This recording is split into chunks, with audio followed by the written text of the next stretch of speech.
आज अपनी पुश्तैनी जमीन बेचनी है। मुझे अपने गांव के पीछे के जंगल वाली जमीन बेचनी है, लेकिन साला कोई ग्राहक ही नहीं मिलता। साला देखो, जो आता है जमीन देखता है और वापस चला जाता है। देख भाव, जमीन तो मैं बिकवा दूंगा, ग्राहक भी है मेरे पास, लेकिन मुझे क्या मिलेगा? अबे साले लालची, देख अगर तू मेरी जमीन बिकवा देगा तो मैं तुझे 5% कमीशन दूंगा। चल ठीक है भाव, मैं शाम को ग्राहक को लेके आता हूँ। चल ठीक है, फिर तू शाम को ग्राहक को लेके हमारे पुश्तैनी जंगलों वाले खेतों में आ जा। नमस्कार भाई साहब। ये देख लीजिए भाई साहब, ऐसी जमीन आपको पूरे इलाके में कहीं नहीं। चुप हो जाना बे, मैं बताऊंगा जमीन मेरी है या तेरी है। तो ये देखिए भाई साहब, ये मेरी जमीन है और ऐसी जमीन आपको पूरे इलाके में कहीं नहीं मिलेगी। लेकिन ये इतना जंगल जैसा क्यों है? अरे जंगल ही तो है। अबे चुप हो जाना बे। जंगल? भाई साहब आप सामने की लोकेशन देखिए, कुछ ही टाइम बाद सीधा यहाँ से हाईवे आने वाला है और इस जमीन की प्राइस सीधा आसमान को छुएगी। भाई साहब एक बात बताइए, जब आप कह रहे हैं कि यहाँ से हाईवे आने वाला है तो आप इस जमीन को इतनी जल्दी बेच क्यों रहे हैं?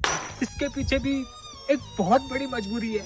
मेरी दादी पिछले 1 हफ्ते से आईसीयू में है। लेकिन भाव, आज सुबह ही तो मैं दादी से मिल के आया था।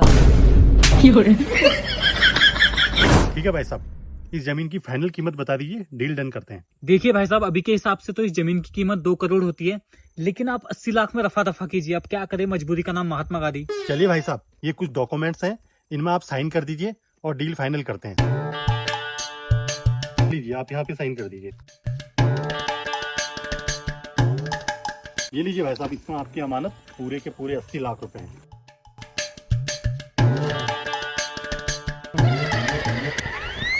क्या बेवकूफ आदमी मिल गया, इतनी अच्छी जमीन इतने सस्ते में। अब मैं बनाऊंगा यहाँ अपने सपनों का होटल। आज हम नहाइले बानी शैम्पू से। ओए अनपढ़ देसी गवार, तू क्या कर रहा मेरे खेतों पे यहाँ? अबे तुम कौन हो बे? मैं इस खेत का मालिक। और ये लोटा लेके कहाँ जा रहा तू? लोटा लेके आदमी हगने तो जाएगा बे। हगने?